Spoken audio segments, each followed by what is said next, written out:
First, Taiwan remains the primary driver for PLA military modernization, development of military capabilities across the board, and that despite 8 years of relative stability across the strait during the Kuomintang years under Ma Ying-jeou and during the Hu-Shi transition on the mainland. But despite that stability, again, the PLA continues to focus on the capabilities that it would need if it was called upon to exercise any use of force options in the strait.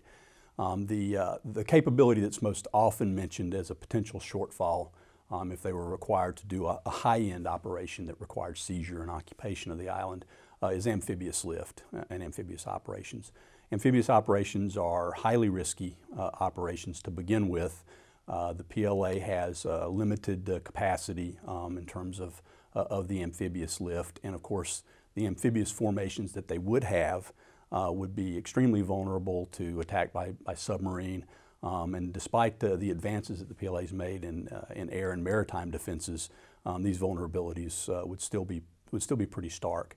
On top of that, the PLA really doesn't have great anti-submarine warfare capabilities, as far as their inventory goes, and so that vulnerability would probably be one that would be highlighted if they actually had to do a high-end amphibious operation. There are other means of inserting forces onto Taiwan, but likewise, the PLA doesn't have a great deal of airborne or air assault kind of lift, although their helicopter force is getting larger and improving. There are still shortfalls in that area. So I think what you would need to see, or what we would have to see prior to them making a decision like this, would be an increase in lift capacity, and that would be both for operational forces and for logistical forces.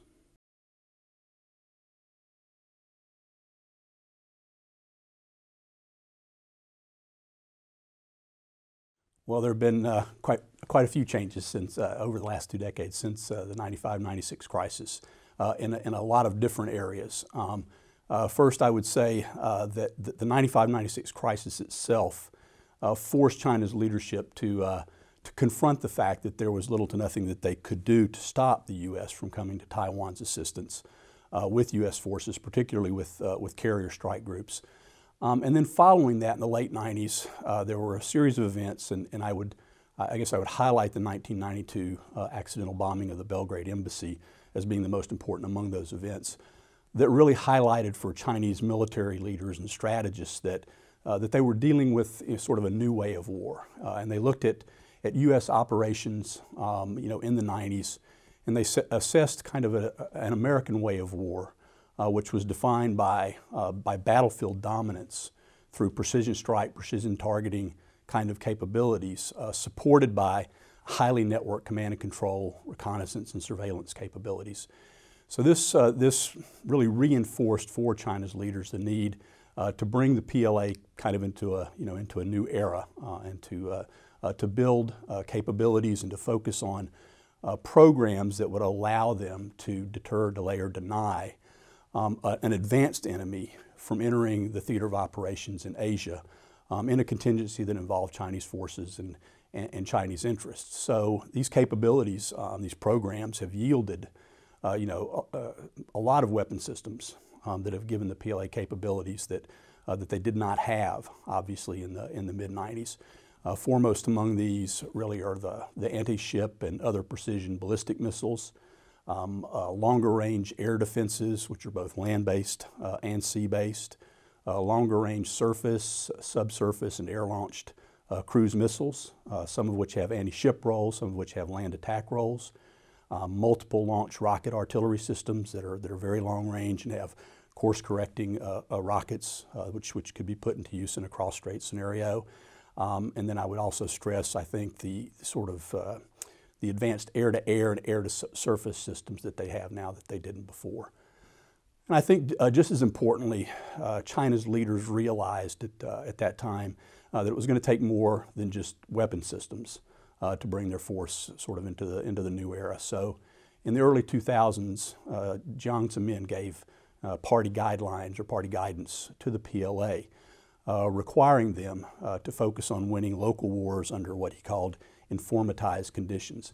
And basically this was directing the PLA to develop the kind of precision strike complex supported by highly networked command and control and those sort of things that the U.S. had exhibited in their campaigns. Along with that, Jiang Zemin and then Hu Jintao after him also focused on the need for the PLA to be able to conduct joint operations at some level. So over time, they began to direct the PLA to develop capabilities for what they called integrated joint operations, and that simply would allow for the coordination of operations across the PLA services in a more complex or high-intensity fight. So I think those were extremely important developments that sort of fell into the to the organizational realm for the PLA, but they really still did not have, and really today don't have, a peacetime organizational structure that would allow them to conduct those kind of complex joint operations. And we're perhaps seeing the first stages of change in that area with the recently announced comprehensive PLA reorganization. That reorganization, ostensibly among other things, will provide for theater or war zone organizational structures that would enable the PLA to transition to war and conduct the sort of joint operations that they would need to be able to do in a Taiwan contingency. The last area I would say of important change kind of falls in the political and legal arena. In 2005, the National People's Congress passed the Anti-Secession Law, so-called Anti-Secession Law, and that, at least in PRC law, enshrined this idea of justification for the use of non-peaceful means against Taiwan should Taiwan move to independence. And of course there's some ambiguity in what constitutes that particular move or what might constitute it.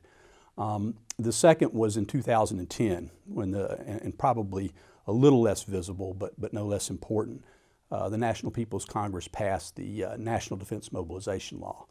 And that law really established the framework for national, provincial, and local laws and regulations that would allow for, again, for the nation to transition to war, and particularly to allow for the civil sector to define obligations and responsibilities for the civil sector to support mobilization and to support the PLA in critical areas such as transportation.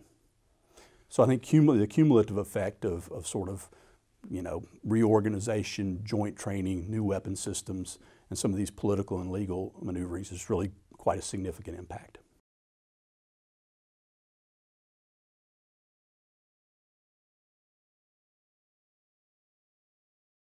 Well, first, Taiwan remains the primary driver for PLA military modernization, development of military capabilities across the board, and that despite 8 years of relative stability across the strait during the Kuomintang years under Ma Ying-jeou and during the Hu-Shi transition on the mainland. But despite that stability, again, the PLA continues to focus on the capabilities that it would need if it was called upon to exercise any use of force options in the strait. The capability that's most often mentioned as a potential shortfall if they were required to do a high-end operation that required seizure and occupation of the island is amphibious lift and amphibious operations. Amphibious operations are highly risky operations to begin with. The PLA has limited capacity in terms of the amphibious lift, and of course the amphibious formations that they would have would be extremely vulnerable to attack by submarine. And despite the advances that the PLA has made in air and maritime defenses, these vulnerabilities would still be pretty stark. On top of that, the PLA really doesn't have great anti-submarine warfare capabilities, as far as their inventory goes, and so that vulnerability would probably be one that would be highlighted if they actually had to do a high-end amphibious operation. There are other means of inserting forces onto Taiwan, but likewise, the PLA doesn't have a great deal of airborne or air assault kind of lift, although their helicopter force is getting larger and improving. There are still shortfalls in that area.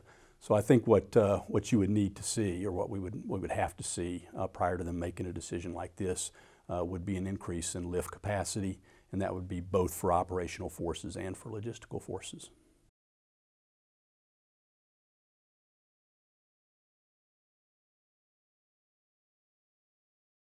Well, I mentioned the 2005 Anti-Secession Law earlier, and that theoretically sets a pretty high bar. It would have to be something like a Taiwan Declaration of Independence. But as I mentioned, unfortunately, there are ambiguities that come along with that. Probably the two most often mentioned cases where China might decide to escalate in a crisis against Taiwan would be a change to the Taiwan Constitution, or a Taiwan political referendum on the island's status, similar to what was discussed prior to the 2008 presidential election. So those are things that, again, could be difficult. And I think with the recent Democratic Progressive Party victory in last month's Taiwan presidential and legislative elections, we're going to enter a period potentially of increased tension, where some of these ambiguities could be tested. We've had a DPP president before, 2000 to 2008, but I think the legislative and presidential victories, together, that brought Tsai Ing-wen to office last month, really kind of present us with a bit of a new ballgame. Tsai does not embrace the so-called 1992 consensus that served as the paradigm for her predecessor, Ma Ying-jeou, and his relations with Xi Jinping across the strait. She does call for policy focused on status quo in cross-strait relations, but I don't think that that's a paradigm that will be acceptable to Xi Jinping. So I think we're going to see over the next few years, next couple of years, movement in terms of what that might be. I don't think it's impossible, but it will be difficult, for that kind of paradigm to be reached between them to help keep relations stable. No Chinese leader can be seen as being weak in their handling of relations across the strait. So I think Xi Jinping will require something more than just status quo rhetoric.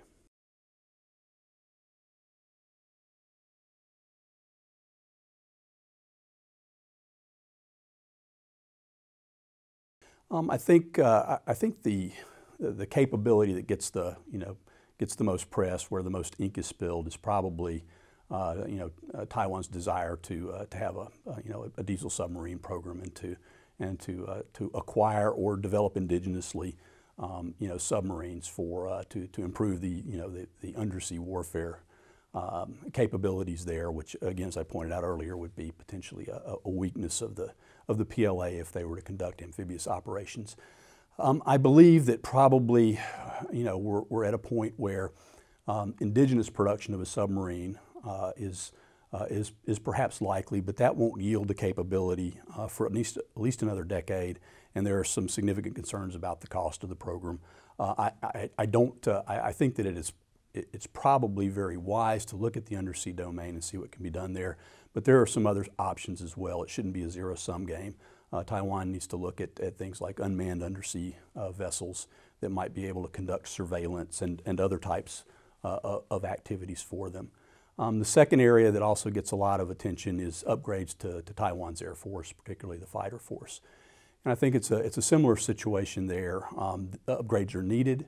In terms of what gives the most bang for the buck, I think for Taiwan to develop their indigenous industry in that area even further than it has thus far would be a good thing, and I think that the U.S. defense industrial sector can help out there, potentially with engine, avionics, even weapon systems kinds of technologies, where we can help to add value to their ability to upgrade without necessarily selling whole systems that could be problematic from both cost and political perspectives. I also think there are some programs that are kind of flying under the radar a little bit in terms of what they could bring to Taiwan's ability to defend the island, specifically against the Chinese threat. Areas like anti-tank missile and surface-to-air missile systems, some of which were included in the recent arms sales from the U.S. I think those do add value in terms of Taiwan's ability to repel an attack, particularly a high-end seizure kind of attack. I think there are some other areas as well that Taiwan is considering and should consider. Foremost among them probably are mining and mine delivery kinds of capabilities. I think it's always important to continue to advance and upgrade air and missile defense systems and the radar systems that support that. So I think those are all some important areas to look at. On top of that are the organizational reform needs, I think, of the Taiwan military, and not just the active force. Taiwan's reserve force really was designed for a bygone era. It was designed, with thoughts in mind of mobilizing to retake the mainland. And of course, this is something that they really need to take a hard look at now. As the force goes through the hard struggle and the transition over to a volunteer force. I think that Taiwanese leaders need to really take a close look at their active force roles, reserve force roles, develop what those should be based on a very clear-eyed threat assessment, and then delineate what changes they need to make.